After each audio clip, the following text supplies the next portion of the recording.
सियासी मैदान की हर बड़ी खबर से आगाह रहने के लिए हमारे चैनल आजाद सियासत को सब्सक्राइब करें और बेल आइकन को प्रेस करें। ये बात वज़ीर आला बलूचिस्तान की बिल्कुल ठीक है कि सिक्योरिटी फोर्सेस जो हैं वो अपना काम कर लेंगी, लेकिन मुश्किल ये है कि इनके पास वो बयानिया ही नहीं है, वो हुकूमत हो या निज़ाम हो, कि ये लोगों तक अपनी बात को, अपनी पॉलिसीज़ को मार्केट कर सकें, बता सकें, अपनी बात पहुंचा सकें। वो नहीं है। अच्छा, अब उसकी ये पीपल्स पार्टी हो या नून लीग हो, अभी तक जो हमने देखा है वो तो ये है कि ये बयानिया बनाने की जिम्मेदारी या तो सहाफियों को बिठा देते हैं, एंकर्स को बिठा देते हैं जिनका ये काम नहीं है, या फिर ये जाती नौकरों को बिठा देते हैं। अब जाती नौकरों को आप ये तो कह सकते हैं कि वो घास काट दे, चाय बना दे, गाड़ी साफ कर दे, उसको आप कहेंगे बयानिया बना दो, वो बना तो देगा लेकिन वैसा ही बनाएगा जैसा ये सब लिए खड़े हैं। ये काम दुनिया भर में मीडिया प्रोफेशनल्स करते हैं, मीडिया गुरुज करते हैं।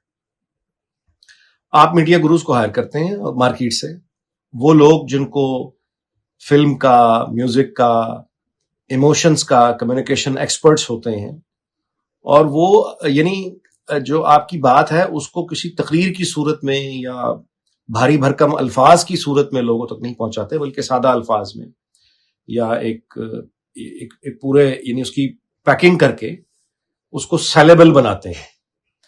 बरतानिया में यही होता है। यहाँ जो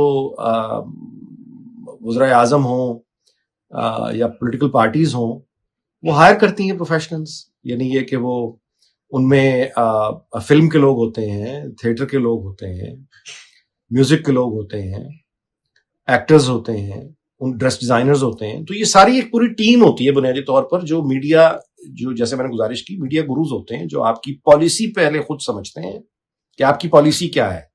असल में तो मार्केटिंग तो बाद में होगी ना, प्रोडक्ट क्या है पहले तो ये देखना पड़ता है ना, प्रोडक्ट क्या है। तो वो प्रोडक्ट लेकर उसको समझ के उसके बाद फिर उसकी एक मार्केटिंग स्ट्रेटजी बनाते हैं, जिसको आप बयानिया कहते हैं।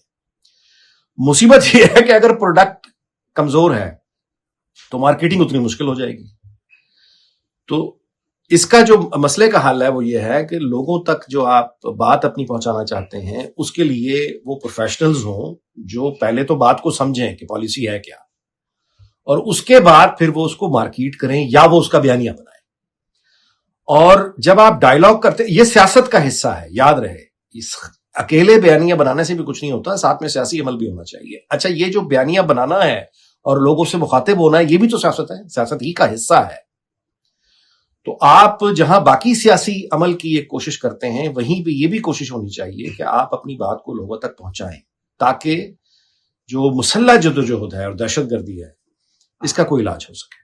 देखिए, राना सनाउल्लाह का ये कहना कि नवाज शरीफ साहब ने या शहबाज शरीफ साहब ने उनको हिदायत की है कि पीपल्स पार्टी के साथ वो एंगेज करें, डायलॉग करें नहरों के मामले पर, तो बुनियादी तौर पे ये तो उस ललकार का जवाब है ना जो बिलावल भुट्टो ने शिकवा किया था कि इस्लामाबाद वाले बहरे हैं, हमारी आवाज नहीं सुनते। तो वो उन्होंने बता दिया कि जी हम आवाज सुन भी रहे हैं, बात करने को भी तैयार हैं। लेकिन जाहिर है कि इसका हतमी इख्तियार या फैसला वो नून लीग के पास तो नहीं है। नून लीग फैसिलिटेट कर सकती है, कोऑर्डिनेट कर सकती है, लेकिन हतमी इख्तियार जो है वो कोई पोजीशन लेने का, वो तो मैं नहीं समझता कि नून लीग की हुकूमत के पास है। अच्छा, खुद आसिफ अली जरदारी साहब को भी मतलब है पूरा ब्रीफ किया गया था और उसके बाद ही ये फैसले लिए गए। लेकिन ये जो हीट है या भड़कना है पीपल्स पार्टी का, वो ये साफ साफ बता रहा है कि सिंध में जो ग्राउंड पर जो रिएक्शन आ रहा है वो उनके बस से बाहर हो रहा है। और अगर पीपल्स पार्टी इसी तरह इस मंसूबे को कबूल कर लेती है तो उसकी बहुत बड़ी यानी एक बहुत बड़ी उनको एक सियासी कीमत इसकी अदा करनी पड़ सकती है। तो सियासत में कोई चीज मुफ्त में तो नहीं होती। जाहिर है कि पीपल्स पार्टी अगर अपनी हिमायत इस तरह से देगी तो इन रिटर्न पर उसको भी कुछ चाहिए। वो क्या चाहिए? तो ये है वो सवाल जिनको एड्रेस करना पड़ेगा। लेकिन एक चीज बहरहाल जो मैं गुजारिश कर देता हूं वो ये है कि बलूचिस्तान के पख्तूनख्वा के हालात अगर आप देखें तो पाकिस्तान मजीद ये अब अफोर्ड नहीं करता कि सिंध में भी खुदा न खास्ता हालात यानी काबू से बाहर होते दिखाई दें या उस तरफ जाते दिखाई दें। تو یہ معاملہ جو ہے وہ بنیادی طور پر مفاہمت سے حل ہوگا، یہ ڈائلاگ سے حل ہوگا. جو لوگ اس کے خلاف ہیں ان کی کیا تحفظات ہیں، ان کے تحفظات دور کرنے سے یہ معاملہ حل ہوگا. اس کے لیے ان کو جو ضمانتیں چاہیے وہ ضمانتیں ان کو دینی چاہیے، جس کے بعد یہ مسئلہ حل ہوگا.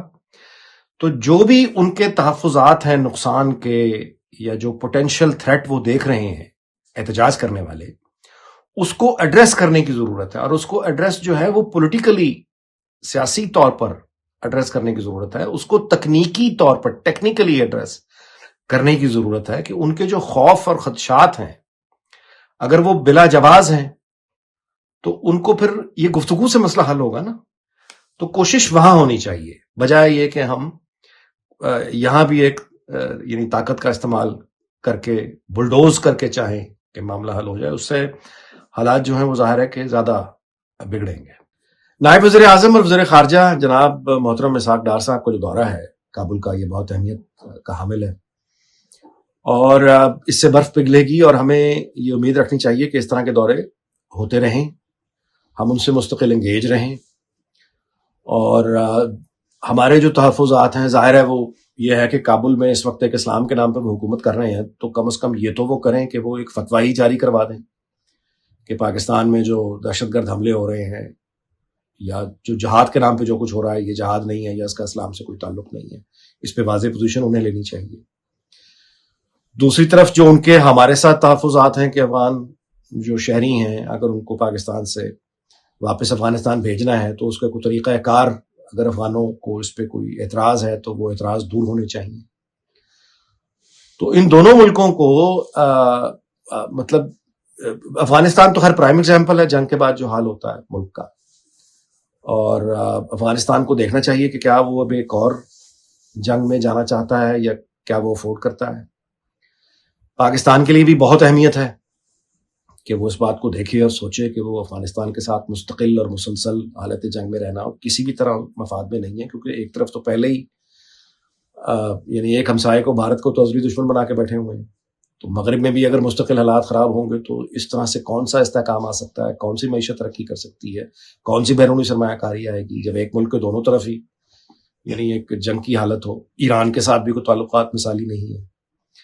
تو یہ ساری وہ حقیقتیں ہیں جو مجبور کرتی ہیں افغانستان کو بھی اور پاکستان کو بھی کہ بیٹھ کر بات کی جائے اور تحفظات جو جائز ہیں ان کو دور کیا جائے. پاکستان کے پاس یعنی سفارتکاروں کی کمی نہیں ہے، اور سویلین جو ہماری قیادت ہے وہ بھی بڑے سینئر سیاستدان ہیں، تو فہم کا یا دانش کا فقدان نہیں ہے. ان کو استعمال میں لانا البتہ یہ فیصلہ نظام نے کرنا ہے کہ وہ جو ایکسپرٹس ہیں ان کی بات کو سنیں اور ان کو مانیں. یعنی یہ کہ سویلین حکومت اور سیاستدانوں کی بات کو بھی وزن دینا پڑے گا، اور جو ہمارے سفارتکار ہیں ماہر ان کی بھی بات کو وزن دینا پڑے گا. اگر ہم اس کو صرف غصے اور جذبات میں یہ سمجھیں کہ طاقت ہی ایک ہر مسئلے کا حل ہوتا ہے تو ہم مزید پھنس جائیں گے. طاقت ہر مسئلے کا حل نہیں ہوگا.